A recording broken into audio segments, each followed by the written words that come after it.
फरमाते हैं कि मैं ना मजदूर लेने गया, बगदाद के चौक में मजदूर बैठे होते थे, तो मेरी उन मजदूरों में से ना एक नौजवान बच्चे पे नजर पड़ी।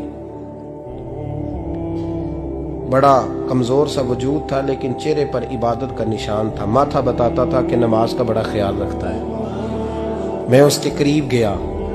चेहरे भी बड़ा कुछ बताते हैं ना, चेहरों में भी बड़ी रानाई होती है। फरमाते मैं करीब गया, मैंने उसको कहा बेटे मजदूरी करोगे? तो कहने लगा मजदूरों में बैठा हूं तो हुजूर मजदूरी के लिए ही तो बैठा हूं। तो मैंने कहा कि चलो फिर। कहने लगा नहीं, मेरी कुछ शर्तें। मैंने कहा बताओ? कहने लगा पहली शर्त यह है कि लोग 4 दिनार दिहाड़ी लेते हैं, मैं 3 दिनार लूंगा। मैंने कहा यार बे तो बड़ी बेहतरीन है, बाकी भी इस तरह की रख ले। उसने कहा हुजूर दूसरी शर्त यह है कि मैं आपकी मुकम्मल बात मानूंगा, लेकिन जब अजान हो जाएगी फिर आपकी नहीं सुनूंगा। तीसरी बात उसने ये की कि हुजूर मैं आपके घर में काम करूंगा पर आपके किसी सवाल का जवाब नहीं दूंगा। कहते मैंने कहा यार तू बड़ा अजीब है, शर्तें तो मालिकों की होती हैं।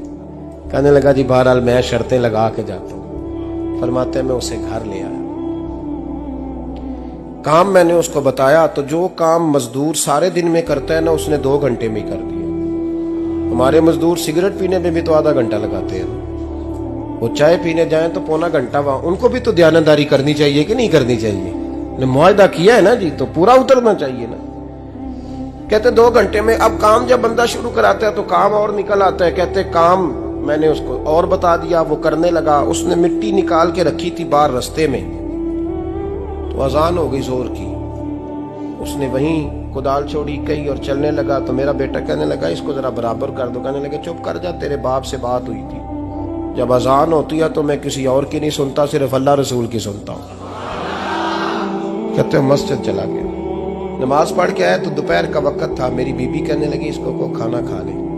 कहते हमने कहा खाना खा लो, तो कहने लगा मैंने रोजा रखा हुआ, रमजान भी नहीं था, नफली रोजा रखा हुआ।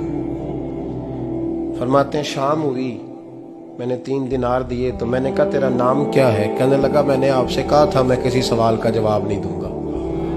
कहते वो चला गया। अगले दिन मैं फिर लेने गया उसे, काम कुछ और निकल आए, तो लोगों ने बताया वो सिर्फ हफ्ते वाले दिन आता है।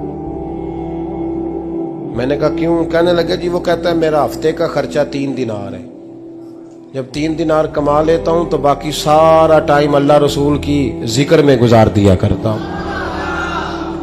फरमाते हैं जी अगले हफ्ते मैं फिर लेने गया, मैंने पूरा हफ्ता इंतजार किया कि काम उसी से कराना है। मैं जब गया तो मैंने कहा चलो। कहने लगा मेरी शर्तें याद है ना? और मैंने कहा याद है भाई साथ चल। फरमाते हैं काम कराया, 2-3 हफ्ते वो आता रहा। एक हफ्ते में गया तो लोगों ने कहा हुजूर आज नहीं आया। क्यों? कहने लगे बीमार हो गए। कहाँ घर है? कहने लगे बगदाद के कब्रिस्तान के पीछे जो कच्ची आबादी है उसमें रहता है। फरमाते मैं गया, दरवाजे पे दस्तक दी तो कहने लगा हुजूर आप हैं? दरवाजा खुला है, आ जाइए। फरमाते मैं अंदर गया तो मैंने कहा तुम्हें कैसे पता चला मैं आया हूं? कहने लगा हुजूर अल्लाह वाले हो, आप नहीं आना था, वरना अमीर तो गरीबों का पता लेने कोई नहीं आते। कहते मैं करीब गया तो कहने लगा मैं आपका इंतजार कर रहा था, तेज बुखार है, तप रहा। जेब से कुछ पैसे निकाले, कहने लगा ये पैसे रख लें। एक अंगूठी निकाली,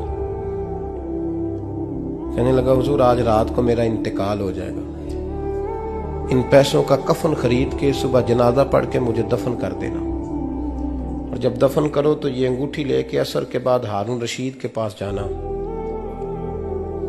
आप उसे कहना मैंने मिलना है, पर वो आपको टाइम नहीं देगा। आप उसको आवाज दीजिएगा कि तेरी एक अमानत है मेरे पास, फिर वो आपसे मिलेगा तो अंगूठी दे दें, फिर आप मेरी तरफ से फारिग हैं। हजरत फरमाने लगे तेरा नाम? और कहने लगा हुजूर वक्त थोड़ा है, आज रात मैंने जाना है, बड़ी लंबी माफी मांगनी है रब करीम से, अगर मुनासिब समझे तो मुझे अपने रब से तन्हाई कर दे। फरमाते हैं मैं आ गया, पर उसकी बातों ने मुझे सारी रात सोने नहीं दिया। फरमाते हैं सुबह बड़ी मुश्किल से सूरज निकला, मैं गया दरवाजे पे हाथ रखा तो दरवाजा खुला हुआ था। अंदर दाखिल हुआ तो खुशबुएं मेरा इस्तकबाल कर रही थी। जब चेहरे से कपड़ा हटाया तो उसका तो इंतकाल हो चुका। इंतकाल हो चुका है, ऐसे है जैसे किसी का दीदार करके सोया। कहते मैं तो 2 आदमी ले गया था जनाजे पे, पर पता नहीं दुनिया किधर किधर से आई, कहां कहां से। अखां जदों मीटियां जमाना मैनू रोवेगा, अपना ते अपना बेगाना मैनू रोवेगा। फरमाते हैं मैं तो 2 बंदे ले गया था, पर पता नहीं मखलूक कहां कहां से आई। जनाजा पड़ा, दफन किया। हारून रशीद के पास में असर के बाद गया, मैंने बुलाना चाहा पर बादशाह था, मेरी तरफ देखा ही नहीं। मैंने उसको कहा तेरी ये अमानत मेरे पास है। फरमाते हैं वो मुझे कोने पे ले गया, क्या बात है, कमरे में बुलाया, मैंने अंगूठी दी। हारून रशीद तो चीखे मारने लगा, कहने लगा अंगूठी वाला कहाँ है? मैंने कहा वो तो इंतकाल कर गया। कहने लगा मुझे कब्र पे ले चल। कहते मैं कब्र पे लाया तो वो लेट गया, तड़प के रोने लगा। मैंने कहा मेरा कलेजा फट जाएगा, ना उसने कुछ बताया ना तूने बताया, ये कौन था? तो हारून रशीद कहने लगा ये मेरा बेटा था। मैंने कहा तेरा बेटा और मजदूर? कहने लगा हुजूर ये हजरत दाऊद ताई के पास बैठा करता था, उनका मुरीद था, मुझे रोज कहता था अब्बा तूने बड़ी दुनिया इकट्ठी कर ली है, मरते वक्त तुझसे टांगे समेटी नहीं जाएंगी, इतना हिसाब नहीं तू दे सकेगा। मैं इसको समझा देता, इसकी अम्मा समझा देती। ये रोज हमें कहता छोड़ दो, आ जाओ अल्लाह रसूल की बारगाह में झुक जाएं। हम समझ। एक दिन ये चला गया, कहने लगा फिर तुम्हारा रास्ता और है और मेरा रास्ता और है। ये सोने की अंगूठी गलती से इसके पास रह गई, गलती से हीरे की अंगूठी चली गई। कहने लगा देखो मेरे बेटे ने आज वो भी वापस कर दी है।